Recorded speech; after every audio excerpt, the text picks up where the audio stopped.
The sun bled crimson across the Arizona horizon, painting the desert in hues of fire and shadow. A lone cowboy, dust-caked and weary, urged his horse forward through the endless sea of sand and sagebrush. His name was Caleb Holt, a man running from a past he couldn't outride, seeking nothing more than a quiet corner of the world to lay his head. His weathered hat tilted low, shielding eyes that had seen too much of war, loss, and betrayal. All he wanted was a night's sleep, a fleeting moment of peace in a life that offered none. Little did he know, the small Apache village ahead, nestled in a canyon's embrace, held 3 women whose desires would tangle his fate in ways he could never have imagined. Hey, if you're loving this tale of the Wild West already, hit that subscribe button and join our storytelling family. Let's ride this journey together. Caleb's boots crunched on the dry earth as he dismounted, his horse snorting softly in the twilight. The village was quiet, too quiet.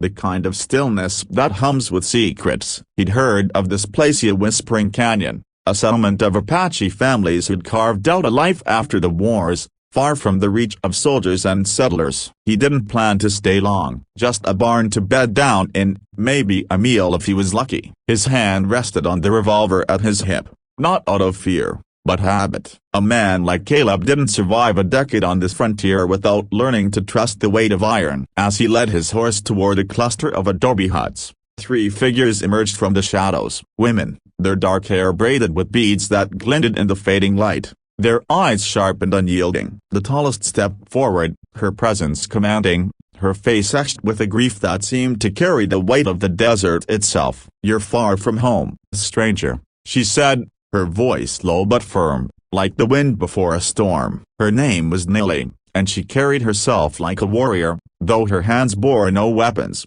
only the calluses of a life spent surviving. Behind her stood 2 other Sasani, older, with a gaze that could pierce a man's soul, and Tazi, younger, her beauty softened by a quiet sorrow. Caleb tipped his hat, his voice rough from days without speaking. "Just passing through, ma'am. Looking for a place to rest my head for the night." Nellie's eyes narrowed, studying him like a hawk sizing up prey. "Rest comes at a price here," she said, and the words hung heavy, laced with meaning Caleb couldn't yet grasp. He followed them to a small fire outside an adobe home, where they offered him water and a plate of flatbread and beans. He ate gratefully, but the woman's silence pressed against him, their glances exchanged like coded messages. Caleb wasn't a fool, he'd seen enough of the world to know when something was brewing. "You got trouble here?"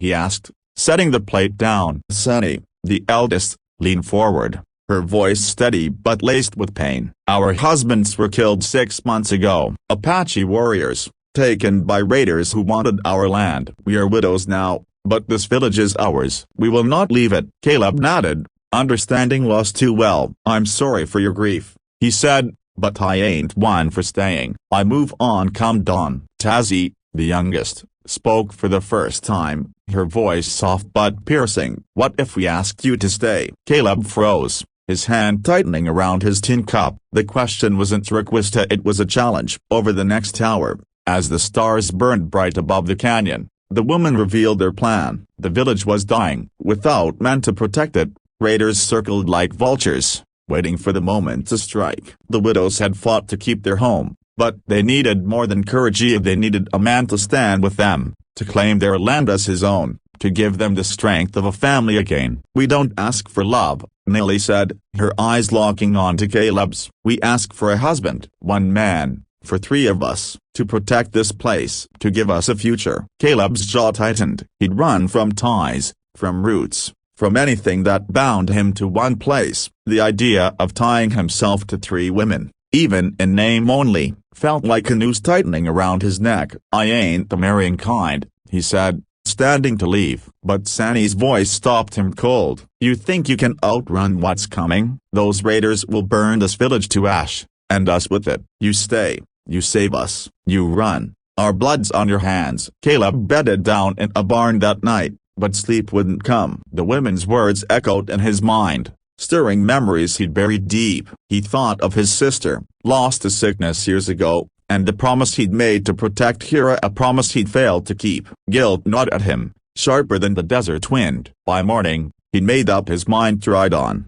to leave Whispering Canyon and its burdens behind. But as he saddled his horse, the sound of hoofbeats thundered in the distance. Raiders, at least a dozen, their silhouettes dark against the rising sun, rifles gleaming with intent. Caleb's hand went to his revolver, his heart pounding not with fear, but with the clarity he hadn't felt in years. He couldn't run. Not this time. The widows were already moving, gathering what weapons they had: old rifles, knives, even a bow from a time before the wars. Nellie stood at the center, her face fierce, her hand steady as she loaded a rifle. "You're still here," she said, glancing at Caleb. "Didn't think you'd stay." He didn't answer, just checked his revolver and took position behind a low wall. The raiders charged, their shouts splitting the dawn, bullets kicking up dust as they fired. Caleb's shots were precise, dropping 2 men before they reached the village's edge. Nellie fought beside him, her rifle barking, while Sandy and Tazzy held the line, their courage a fire that burned brighter than fear. The battle was brutal,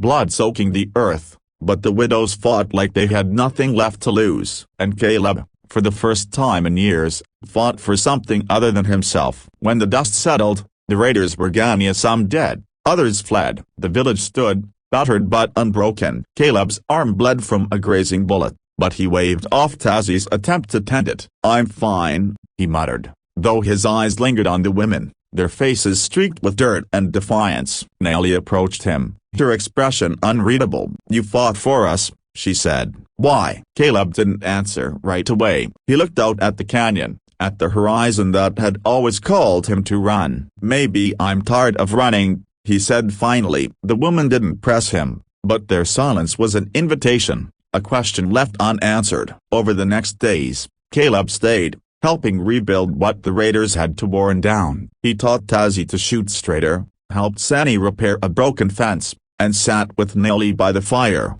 listening to stories of her lost husband, a man who died defending this land. The village began to heal, but the tension between Caleb and the widows grew. They didn't ask again for a husband, but their eyes spoke what their words didn't. Caleb felt eyed up the pull of a life he'd never wanted, but one that was starting to feel like home. Then, one night, a new threat emerged. A man arrived, claiming to be a U.S. Marshal, his badge gleaming in the firelight. He said he was hunting a fugitive via a man named Caleb Holt, wanted for a robbery he didn't commit, a crime pinned on him by a traitor he'd once called a friend. The widows stood between Caleb and the Marshal, their loyalty unshaken. "He's one of us," Nellie said, her voice daring the Marshal to draw his gun. The standoff was tense, seconds stretching into eternity, until the Marshal backed down, promising to return with more men. Caleb knew he couldn't stay, not because he wanted to run, but because he wouldn't let the village burn for his sins. That night,